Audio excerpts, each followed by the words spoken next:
Hello and welcome to Mini Bloks. You're watching Mini Bloks Vlogs. This is the floor, that's Spider-Man, and today it is the Monday to the 30th of the 26th of September. For instance, it's the Monday, 26th of September, and then the Friday is the 30th, which is kind of where my mind went first and then reflected back on itself, because that's how things sometimes go, like an elastic band that flings back in a straight line. But Friday, the 30th of September, is of course Luke Cage, Netflix. That's it. It's not going to be the start of the season. It is series 1 of Luke Cage. Netflix drops. Just go binge watch it at night. Do whatever you want. Alright? And therefore I thought it's time to talk about Marvel Netflix universe. Or the Marvel Cinematic Universe Netflix TV series.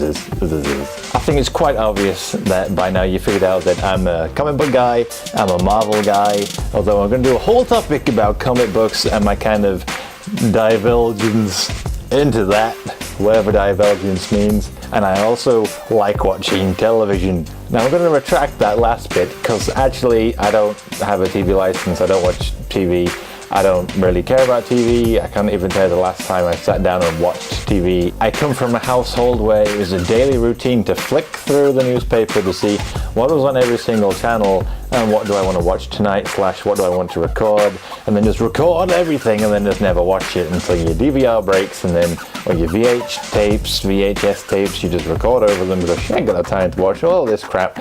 And it's just, what is the point, you know? I don't have time for television. I do so much in my spare time, and also nothing at all that takes up so much time to do nothing that I just don't have time for it, you know? I watched Captain America Civil War last week, one evening, as a special treat. But there is something to say about modern television and streaming television and binge watching television like Netflix. And it has kind of revolutionized how I watch TV and the programs I watch. And also because Orange is the New Black is a good example.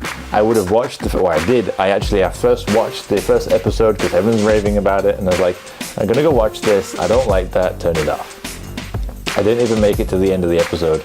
I had no interest in it. Me and my girlfriend just watched the entire 4 series now, and then the first episode again, I was like, do you want to watch this? Because it's not doing it for me.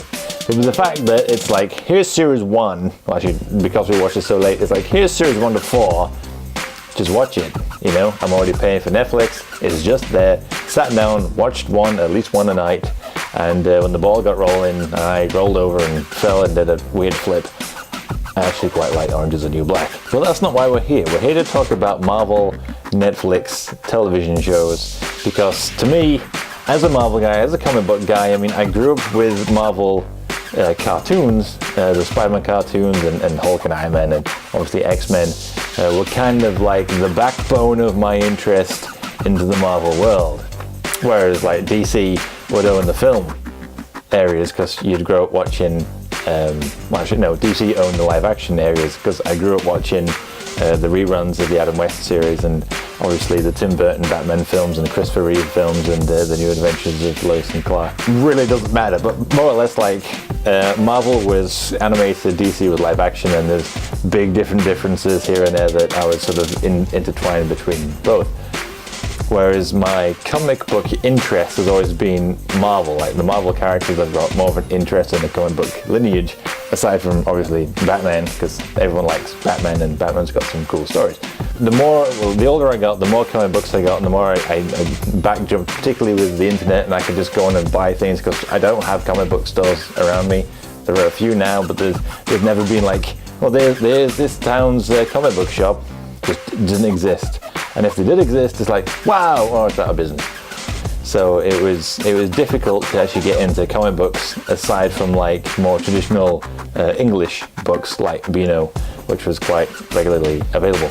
Yeah, so the more I got into Marvel comics, the more I was more of a comic guy. And obviously I did a lot of research into the stories and the characters and stuff before even reading the comics. I mean, you already kind of know, well, this is how it was in the animated show, but this is how it was in comic books. It was, you know, you'd buy your big encyclopedias and your comic book history of Spider-Mans and things of that nature. So, well, you'd watch documentaries and whatever else.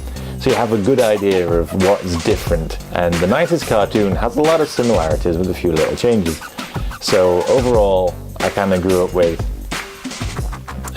comic books as being like this is how it should be. And you have like Fox's X-Men and Sony's Spider-Man films, and I love them all, but it was like there's always something that's kind of missing. And the Marvel Cinematic Universe is obviously comic books with a bit of a twist into the real world, but done properly. And it's like, okay, this is awesome. Now, I'm not going to sit there and say that I love all the films. I very much like all of them, but I don't love all of them. There's a lot of, well, actually no, there's a lot of, that was alright. You know, first Captain America was alright. You know, I enjoyed watching it. Am I going to go watch it again anytime soon? No. No, I'm not. Whereas the second Captain America was really good, and I watched that one less. So my logic is flawed like a sieve. And then they did something interesting where Disney announced a partnership with Netflix, and they mapped out this plan of doing a Daredevil television show, Jessica Jones, Luke Cage, Iron Fist, and then the Defenders, which I'm fairly sure is more or less groundbreaking for multiple separate TV shows that become one, aside from like spin-offs with like Xena and Hercules. Right, that was definitely exciting to find that announcement and the anticipation to watch what would be Daredevil Series 1. And a little bit about Daredevil and myself, I've never liked Daredevil. Like, I've seen him in the animated shows, I've read the comic books, I've tried to care, but I just don't like Daredevil that much. There's a lot of things about him that I don't find massively appealing. But every time I've tried to get involved, I just don't. It's alright, you know? When the Mark Waid comic books were coming out and they were doing massive reviews and like a big deal, I was like, fine, that's it. I'm going to give Daredevil another go. Don't like it. I don't hate it, but I don't like it, unfortunately. Whereas Greg Rucka's Punisher was fantastic. And then they stopped it after 2 volumes. So Daredevil, to me, was kind of like, I'm interested, I'm going to watch it. I hate that Ben Affleck movie. Everyone does. I've got it in VHS. It was like a pound stretcher with Shaun of the Dead and The Grudge, the American one. It was like a box set from Pound Stretcher.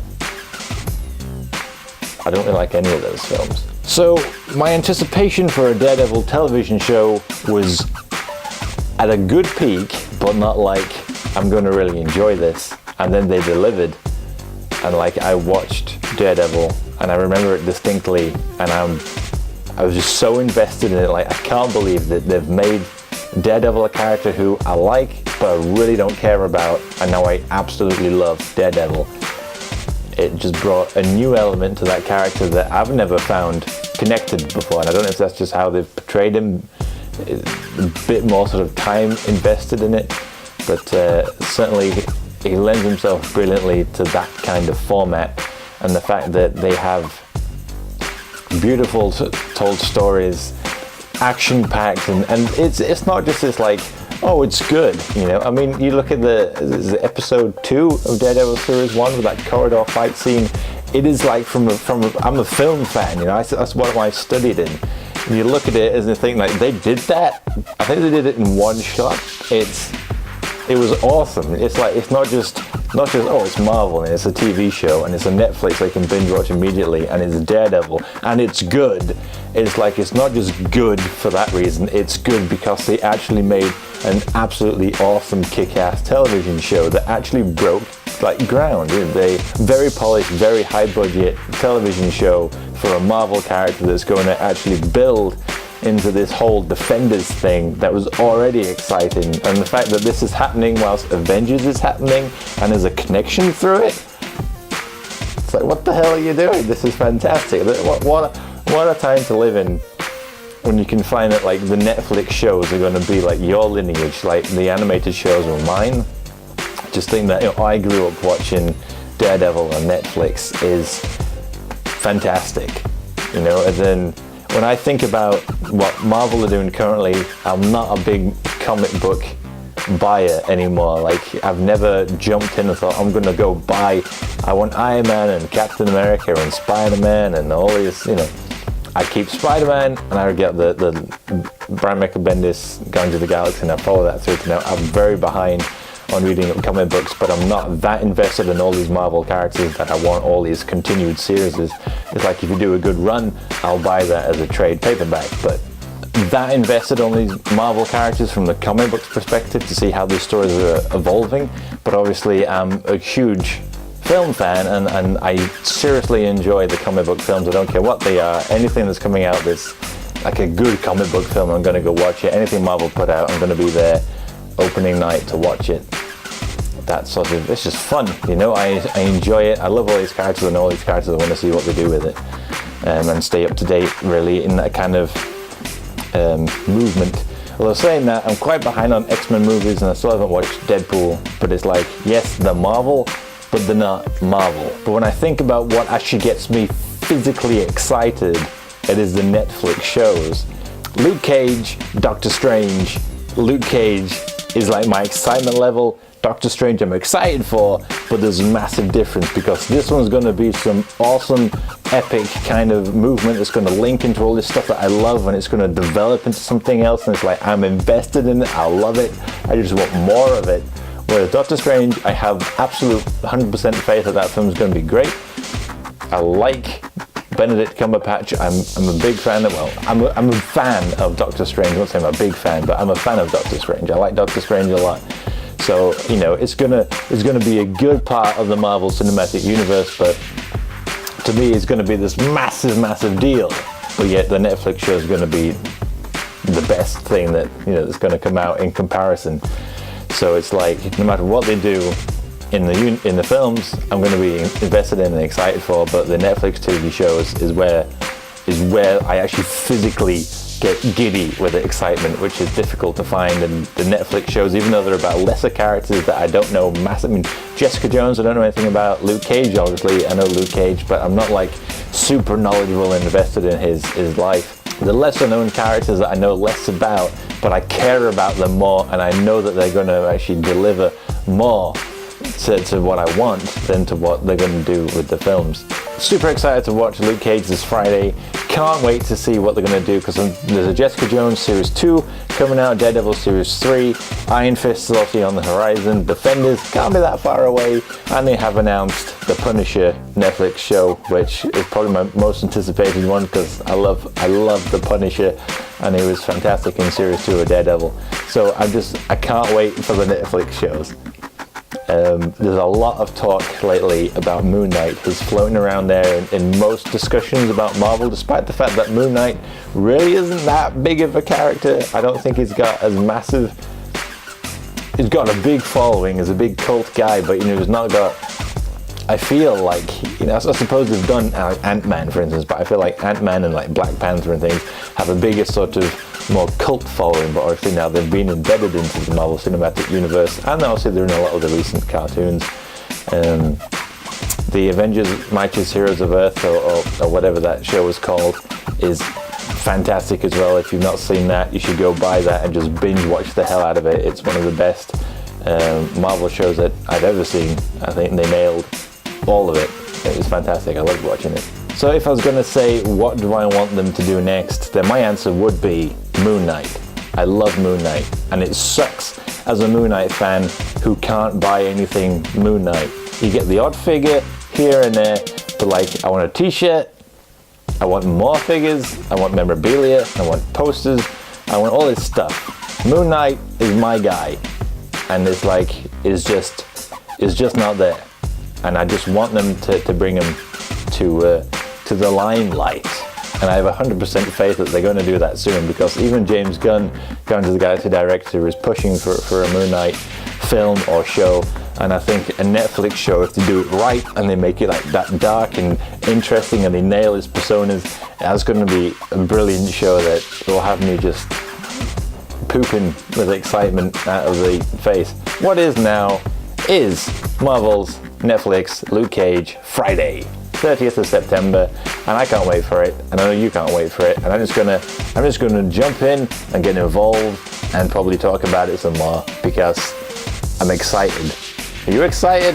Let me know. Can you let me know in the comments below if you're excited for the Luke Cage show? What do you think of Marvel's Netflix's television shows? Do you enjoy them more than the films? Because I certainly do. But let me know what you prefer. Let me know what characters you'd like to see them do.